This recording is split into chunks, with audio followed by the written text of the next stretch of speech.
कैसे हो? आज हम कक्षा 9वीं गणित विषय के प्रश्नावली 1.2 हल करेंगे।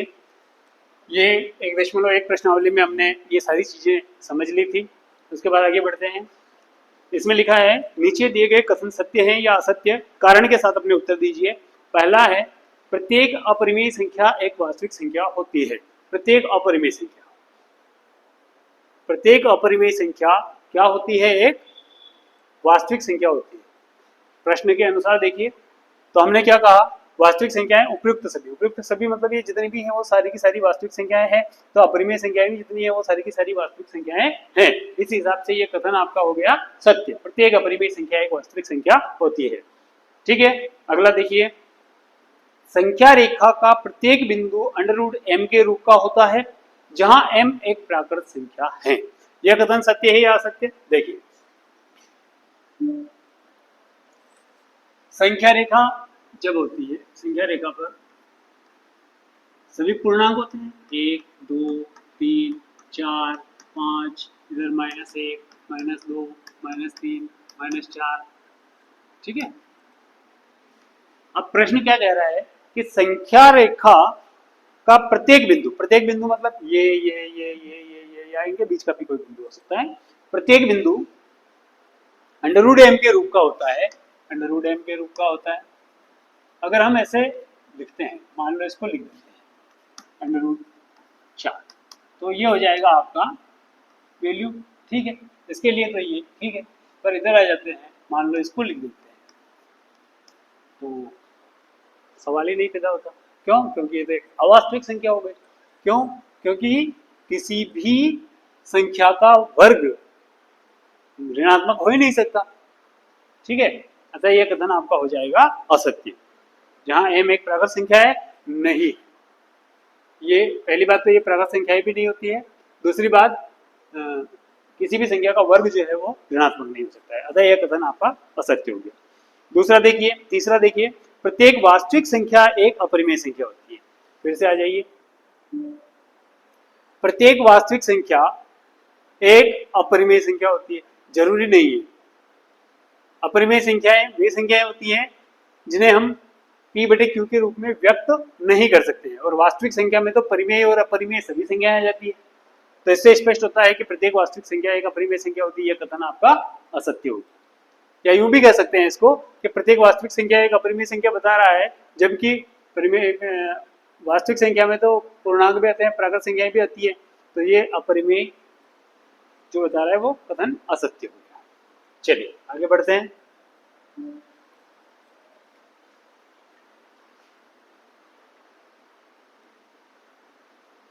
एक 1.2 प्रश्न क्रमांक 2, क्या सभी धन पूर्णांक, प्रश्न क्रमांक 2,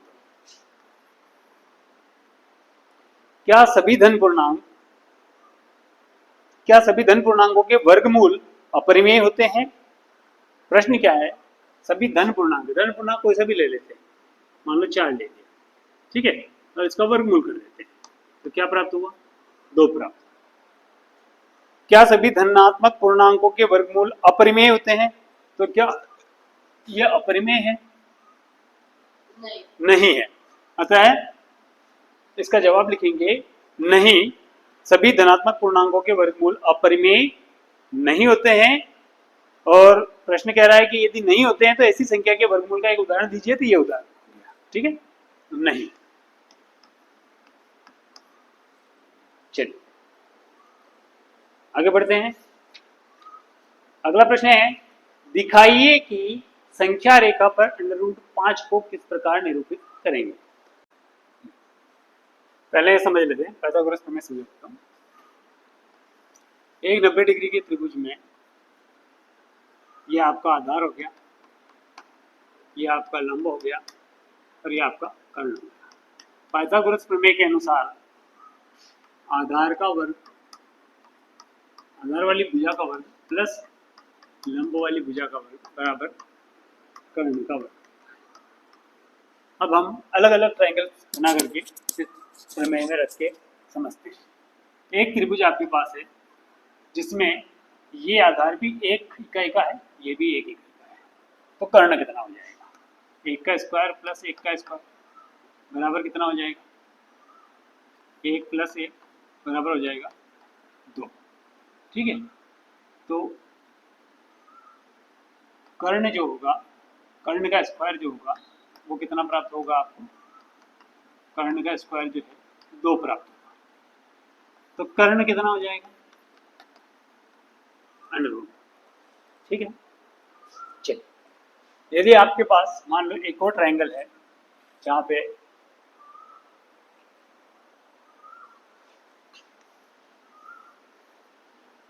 ये आपके पास 1 है, ये √2 है, तो कर्ण कितना प्राप्त होगा? तो कर्ण का स्क्वायर बराबर क्या हो जाएगा आपका?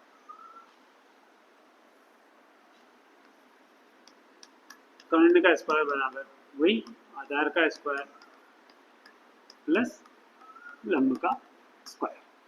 तो कर्ण का स्क्वायर जो है वो हो जाएगा आपका, आधार का क्या लिखेंगे? 1 लिख देते हैं और लंब की जगह हम लिख देते हैं। तो कर्ण का स्क्वायर जो है बराबर 1 + √2 का स्क्वायर करेंगे तो 2। तो कर्ण का स्क्वायर कितना प्राप्त होगा आपको? 3 प्राप्त होगा। इसका मतलब कर्ण कितना हो गया? संख्या रेखा पर अगर √3 को दर्शाना है तो ये नाप का हमें एक ट्रायंगल तैयार करना है। अगर √2 को संख्या रेखा पर दर्शाना है तो इस नाप का एक ट्रायंगल तैयार करना है, जिसमें हमें कर्ण नहीं बताए। तो जो कर्ण होगा वही हमारा क्या होगा? √2 होगा, और जो कर्ण इसमें होगा वो हमारा √3 होगा। एक ट्रायंगल और ले लेते हैं, 2 और 1।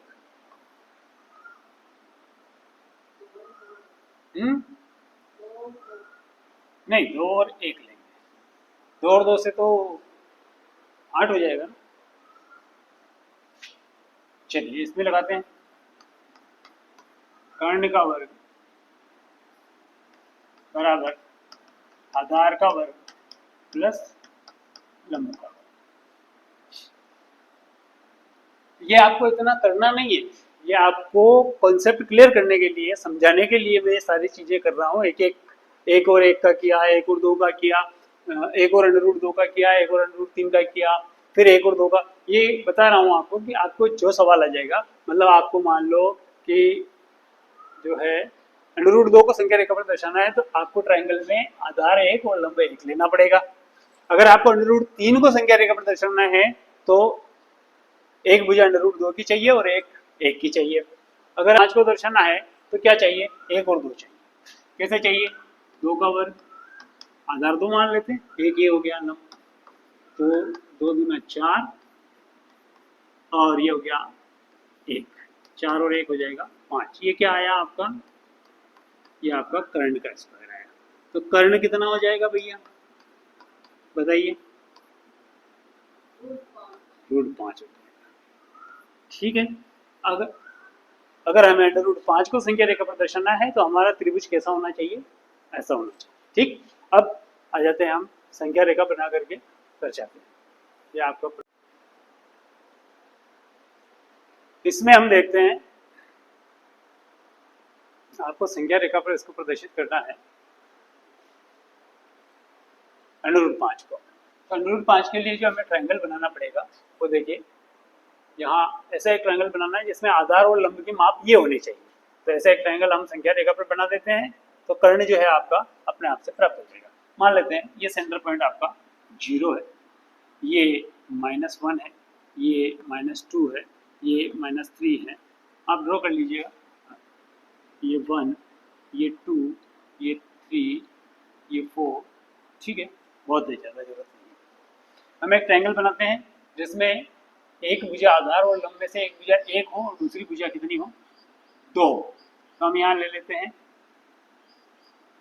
ये 1 इधर लिया क्योंकि हमें ड्रॉ उधर करना है, तो हमने 1 इधर लिया। उसके बाद यहाँ से 1, 2, ये हाइट पर हम जो है ड्रॉ कर देते हैं। ये यहाँ से यहाँ तक की एक दूरी है और यहाँ से यहाँ तक की दूरी 2 है भी। अब यदि हम इसको एक ट्रायंगल बनाते हैं तो ये जो ट्रायंगल में ये जो कर्ण प्राप्त हो रहा है,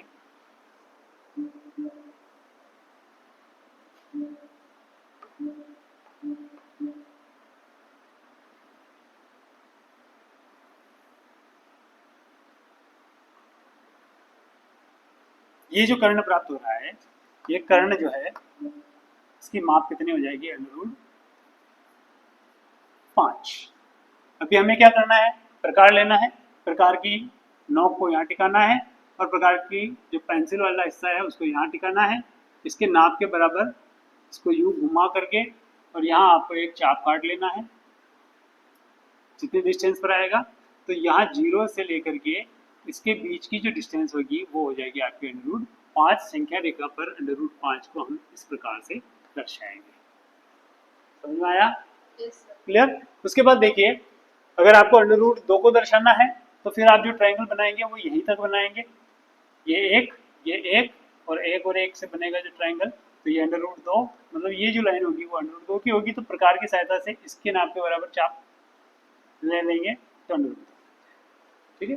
उसके बाद अगले क्रियाकलाप में भी ऐसी गतिविधि दे रखी है, वो आप कीजिएगा, अच्छे से समझ में आ जाएगा।